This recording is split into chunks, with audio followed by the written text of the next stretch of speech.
Hello, what's up YouTube? This is Pranks TV po. Tara at magre-reaction video na naman po tayo. Ang ating i-reaction ngayon ay kay Goosebump Top 5. Meron siyang bagong upload guys. Goosebump Top 5. Pera muna ang iyong video at ating i-reaction muna. Tara guys, samahan niyo ako guys. At bagong upload na to guys. Tara na, let's go!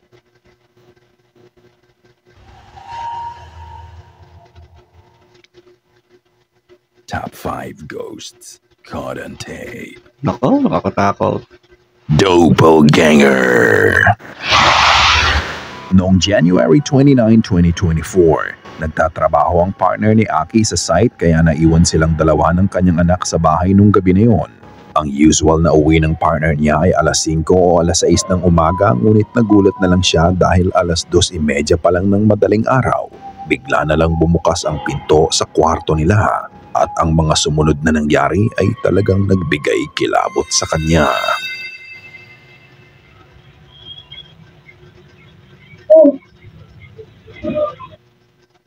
Bumukas yung pinto, no? Akala niya asawa niya eh.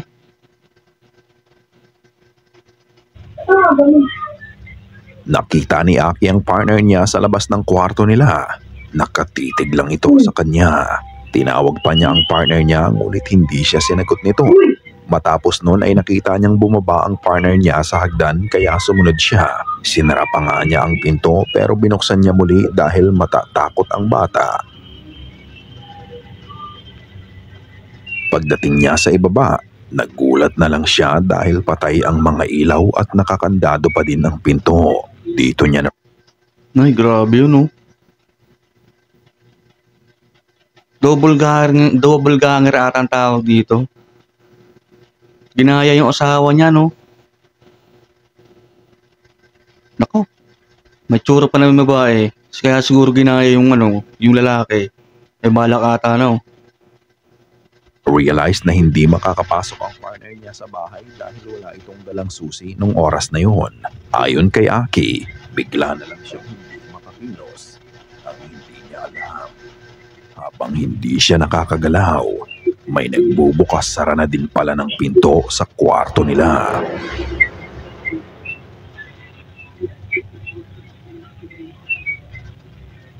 Ay, no? Para may boses. Matapos ang ilang sandali, dito pa lang siya nakagalaw at nagmamadali siyang tumakbo sa kwarto. Hindi pa din siya makapaniwala sa nangyari.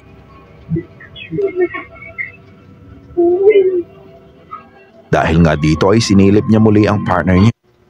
Dapat yan, tawagan niya yung asawa niya, no? Parang yan eh. Signus. May ganyang pamahiin eh. Yung magpapakita sa'yo.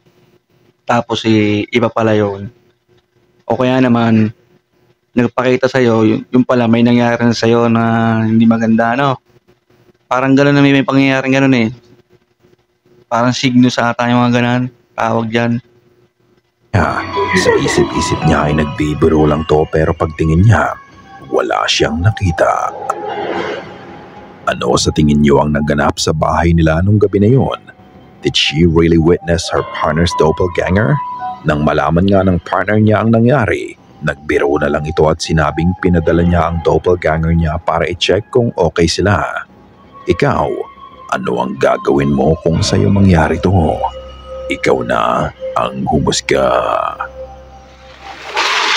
Crematorium. Ang lalaking mapapanood nyo ay nagtatrabaho sa crematorium. Nang gabi na yun, nagvi-video siya para ipakita sa fiancé ng kapatid niya ang itsura sa loob ng crematorium at kung ano ang ginagawa niya. As he was showing the building around, this happened. Lights, they turn off automatically at a certain hour. And I'll tell you right now, I'm going to walk you through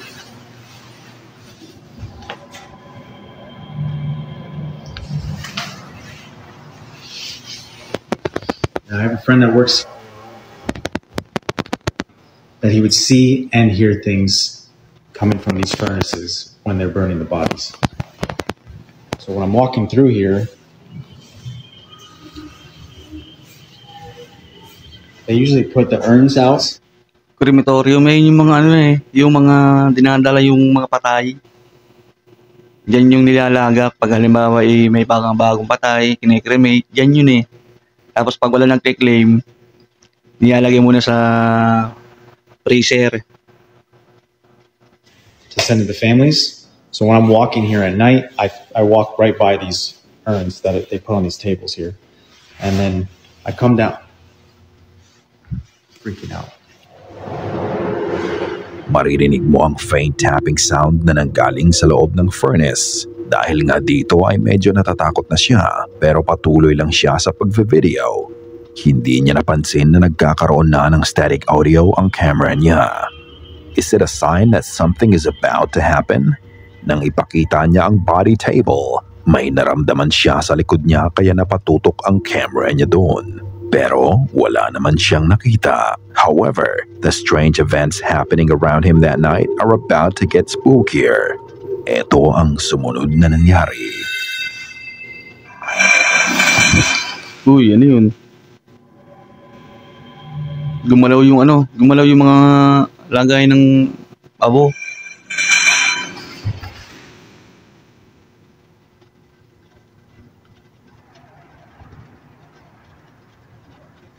Fuck.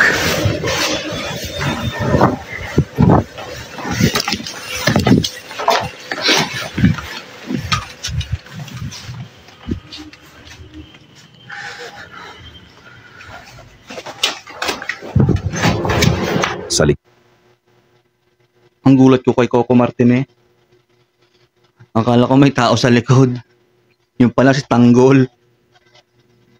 Ang gulat ko sa'yo, Tanggol Likod niya bigla na lang may gumalaw. Maririnig mo ang metallic sound. Nang itutok niya ang camera sa mga urns na nakalagay sa aisle, makikita mo na gumalaw na lang mag-isa ang takip ng isa sa mga ito. It produced the same sound nung nauna at ilang sandali pa, ang takip nito ay unti-unti na lang umangat ng... Yung namatay ayaw ata magpa-cremate. Ganun yan Takot ata masunog. Ngayon ganyan yung mga sabi-sabi daw Mag-isa. Napatakbo na nga lang siya sa takot at paglabas niya, bigla na lang din may humawi ng vertical blind sa pinto na parang may taong lumabas dito. Pero in this case, wala kang makikita. It's as if whatever is terrifying him followed him. Matapos nga ng mga nangyari, napauwi na lang siya. Ikaw, kakayanin mo bang magtrabaho dito ng mag-isa kahit na may nagpaparamdam na? 3 years later. Isang araw, nag-check si Yessie ng phone niya nang makita niya ang isang recording na video niya. Ang gulat ko sa babae. Kala ko nakapagtikiran sa akin. Sabi, napatitig din ako 3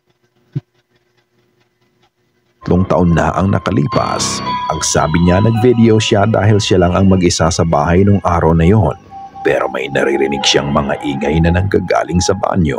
Maririnig mo ang tapping sounds pero nang tignan niya ang loob ng banyo, wala naman siyang nakita doon.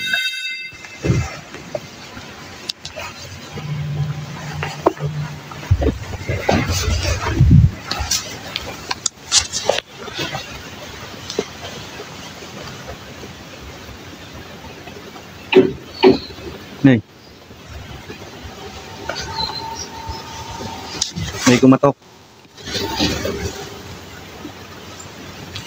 Sabi hindi ka lang nagbuhos ng wiwi.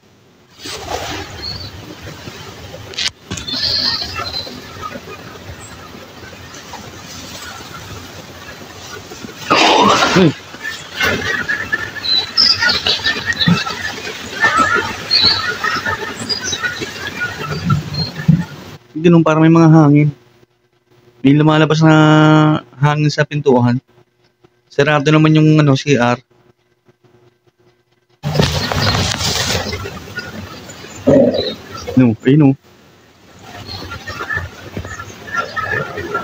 Nagtataka na lang siya kung ano o sino ang may gawa ng ingay.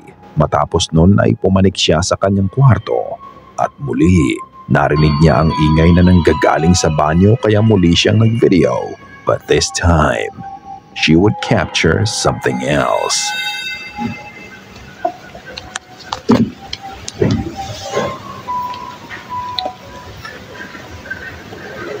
Nakita mo ba yun? Tingnan mabuti ang pagitan ng Saan? bars ng hagdan. Sa loob ng banyo, makikita mo ang paggalaw ng isang anino. Ay, oo nga. Nakita ang anino na ito 3 years ago. Kaya laking gulat na lang niya nang i-review niya ang video. Hindi siya makapaniwala na meron pala siyang nakunang hindi niya maipaliwanag. Ang anino ba na nakita niya ay ang may gawa ng mga ingay na naririnig niya? Ikaw na ang bahalang humusga. Baka naman ano yun? Baka naman kasama niya sa bahay. O kaya may alaga siyang aso. Napadaan doon. Walang din natin. Baka totoo. Is it a bird? Is it a play? October 8 sa Sariaya, Quezon, may nakita si Che at mga kasama niya na lumilipad malapit sa puno. Noong una, hindi nga nila pinansin to, ngunit sa muling paglipad ng nakita nila. Nagtaka na lang sila bakit ito lumilipad malapit sa buwan at napansin nila na mas malaki ito kumpara sa mga ordinaryong ibon. Dito na nga sila naghinala kaya inilabas nila ang kanyang camera at dito na siya nagsimulang mag-record. Oh, ano yan, mami? Ano yan? Sabi ni Edric, ibon daw. Si Skibidi yan, pre. Post mo sa TikTok, tayo. Maraming ano na. Okay, nalipad-lipad din. Pero hindi naman siya kalapit sa buwan. Kanina nga, nakatabi ng buwan eh. Oo, ang laki. Oh, ano yan? Ibon ba yan? Oo, masyang ibon eh. Hindi siya ibon. Hindi yan, ibon yan. Walang ibon. Si ate naman tinatakot ang sarili. Ibon yan eh. Meron kasing mga ibon na lumalabas sa gabi. Kadalasan, mga kwago. Yan, may mga madalas na lumalabas sa gabi. Si ate naman tinatakot ang sarili eh. Ibon yan. Ibon na nalipad sa gabi. Ano yan? Dinosaur. Nine. Kaso, bakit ang laki? Parang siyang kakaiba, no? Oh, ba't wala na dun? Ayun na yan. Bumaba ulit. Sobrang, Pababa na. I mean, Ito siya. Pabalik-balik siya sa buwan, pre. I mean, dun sa mismo ulap, wala na. Pabalik-balik siya sa buwan. Wala, ang lagaling mo kayo. Tingnan mo. Ang sabi niya, ang video ay naka-full zoom in na at sa ere, makikita mo ang isang itim na figura na parang ibon. Pero ang nakakapagtaka, lumilipad lang ito malapit sa buwan. Hindi nila mawari kung ito ba ay malaking ibon lamang o isang nilalang ng kababalaghan. Ang sabi sa mga comment, ito daw ay manananggal pero ang sabi naman ng iba, Yan na nga, saranggola. Baka may nag-iwan ng saranggola dyan eh. Tapos inabot ng gabi, tinali siguro yung saranggola. Tapos inabot ng gabi, may nakakita. Kaya kasi yung lipad niya, hindi nababago eh. Pag lumalakas yung hangin, tumataas. Sabi niya, saranggola to eh, o kaya ibon. ito ay saranggola lamang. Ipinost niya ang video na to sa kanyang social media para mabigyan sila ng sagot kung ano ang flying creature na nakita nila. Ka-goosebumps, tatanungin kita, ano Oo, di ba? Yung galaw niya, parang saranggola. Pag lumalakas yung hangin, gumaganon din, tumataas din. Saranggola to. sa tingin mo ang nakita nila nung gabi na yun? Naniniwala ka bang manananggal to o saranggola lang na naiwan lang na lumilipad sa gabi? Oo, di ba? Tama ako. Ang humusga. The Baby's Room. 1 week ago, nagsimulang Ang lupit talaga ng boss ni Goosebumps, no? Buong buho, nakakakilabot. post si Misty ng series ng mga videos tungkol sa mga kakaibang bagay na nangyayari sa loob ng bahay nila. Naglalagay siya ng baby monitor sa kwarto ng anak niya na sanggol para na-check niya ito kahit na may ginagawa siya, ngunit sa gabi, may mga naririnig siyang ingay galing dito. Anybody have one of those VTech baby cameras? It keeps glitching out and it has woken me up so many times tonight. I thought it was just background noise, but the last time I swear I heard music playing. Nang sumunod na gabi, she got so freaked out dahil biglang nag-activate ang motion detector ng baby monitor. Nang tignan niya ang na-capture nito, ito ang kanyang nakita. Oh my god, you guys. Oh my god. So I've been recording the baby monitor anytime the sound or the motion detection goes off so that I can show my husband because he's on the road and I wanted to send him all this crazy shit that's been going on. Watch this video and tell me what you see. I literally ran up there so fast. There's nothing in her room. I brought her downstairs. This motion and sound detectors are still going on. I'm freaking out right now. Ala, may tao sa taas oh. Nakita mo ba yon? Sa video, tahimik na natutulog ang baby niya sa crib nito pero tignang mabuti. Sa sa ibang bansa, ganyan talaga yung ginagawa nila. Hindi nila sinasama sa higaan yung baby. Lagi nakabukod. Kumbaga bata pa lang independent na. Kaso minsan talaga mayroong mga ganyang kababalaghan eh. Hindi may iwasan kasi baby pa yan eh. Kumbaga bukas pa yung diwa niyan saka malapitin niya sa mga kumbaga dito sa atin sa Pilipinas mga engkanto, yung mga aswang parang aswang to eh. Ang itaas ng bunk bed. Sa taas ng steps nito, makikita mo ang isang shadow figure. Ito ay nakatingin lang sa anak niya. Bahagya itong nawala at muli itong bumalik para tignan ang baby. Ang sabi niya, walang ibang tao sa kwarto na yun kung hindi ang anak lang niya na sanggol. Kung ganoon, sino o ano itong nakita niya sa baby monitor? Dahil na din sa demand ng mga viewers niya na gustong makita ang setup ng kwarto ng baby niya, gumawa siya ng video para dito. Okay, a lot of y'all were asking about the room situation, so I'm going to run that through real quick. We moved my daughter from this room into this room. She got new furniture. That's why the bunk bed is still in there. Then we moved the baby from my office, which used to be her bedroom, now it's my office again, up into this room. So this is... Tignan mo yung structure ng bahay nila, no? Ang laki. Tapos yung bata, nakabukod pa ng 4. Bubul ako eh. Kumbaga bedroom. Bedroom na lang. Pero yun mo, bago yan marinig ng magulang bago umiyak layo-layo ng magulang na. The attic that's in between the rooms that I was talking about that's cracked. It's been bukas pa yung it's not something that I'm yung kisamin nila freaking out in the comments. I cannot even breathe walking in this room. So I'm truly baka may I'm magpakita. gonna walk out in here real quick. Uy. This is the bunk bed. This is where I took her out of her crib. Ran up the bunk bed. There was nothing. Doon yung dumaan sa exhaust fan. Yung aswang na yun. Doon yung dumaan. Ay no, may exhaust fan eh. Up there when I came. We have her rocking chair, her changing station, her closet with all of the stuff that we still need to put up. This is where I have everything that was gifted. I know a lot of y'all were saying check stuff that came from a thrift store or that wasn't yours because it might be causing it. I will show you guys up here. There's nothing suspicious. There's no hair from like a rat or something that could have came in. This is marker. These are still tucked in on the sides. Like they're still tight from, if somebody was trying to be underneath the blankets. I don't think that's plausible. So I don't know. I have no idea what could be causing it. Oo nga wala palang exhaust fan doon. Kala ko meron. Pero merong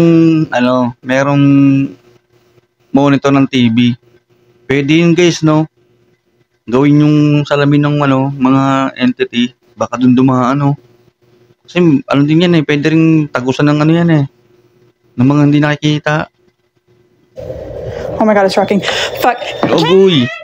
Matapos niyang ipakita ang taas ng bunk bed, bigla na lang gumalaw ng mag-isa ang rocking chair sa ayun na nga ba. As you can see sa simula ng video, wala siyang ibang kasama sa kwarto. But the strange events didn't stop there. Creepy. Ilang araw matapos ng mga naganap, nagtutupi siya ng mga damit na nilabhan niya. When all of a sudden, she heard banging sounds sa likod ng kanilang living area. Paglabas niya sa kanilang bakuran, ito ang nakita niya.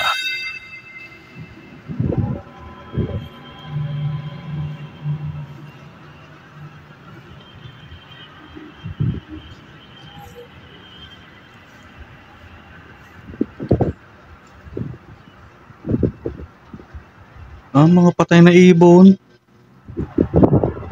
So I have no idea what this means. Sure, something just spooked them, but it's just another one of those really weird coincidences given everything that's going on. Like, what the fuck? I also had to call pest control back out here today because I woke up this morning. There were ants crawling everywhere, all over the floor, all over. Matakot yan, no? Parang ano yung sa mga pelikula, yung namamatay yung mga ibon. Baka may ano dyan, may witch dyan. Over the counters, up the wall. I don't know. Nang tingnan niya ang dahilan ng ingay sa bakuran niya, bumulaga sa kanya ang mga katawan ng mga ibon na nakakalat sa lupa. May ilang mga buhay at karamihan dito ay mga patay na. Is it all just coincidence or is it a progression of a dark phenomena? From the shadow she captured, then the rocking chair and the dead birds in her backyard. Ang sabi nga ng ilan sa mga viewers niya, ang mga nangyayari daw ay bad omen. Is there a sinister force behind all these events? Ano sa tingin mo? Katulad ng lagi kong sinasabi, nasa iyo ang pagpapasya. Ikaw na ang bahalang humusga. Sana ay kinilabutan ka sa mga video na aming itinampok ngayong gabi. Kung may nais. So yun guys, natapos na naman ang ating pag-reaction kay Goosebumps Top 5. Ayun guys, subscribe nyo guys si Goosebumps Top 5. Ang gaganda guys ng video nito guys. Grabe, magsusulit ang inyong panonood guys. Kung kayo mahilig sa horror, ito guys, i-subscribe nyo guys si Goosebumps Top 5. So yun lang guys, sa susunod na naman ng ating video, abangan nyo guys. Paki-subscribe ang aking channel na Pranks TV. So, yun lang guys. See you on next video. Yeah!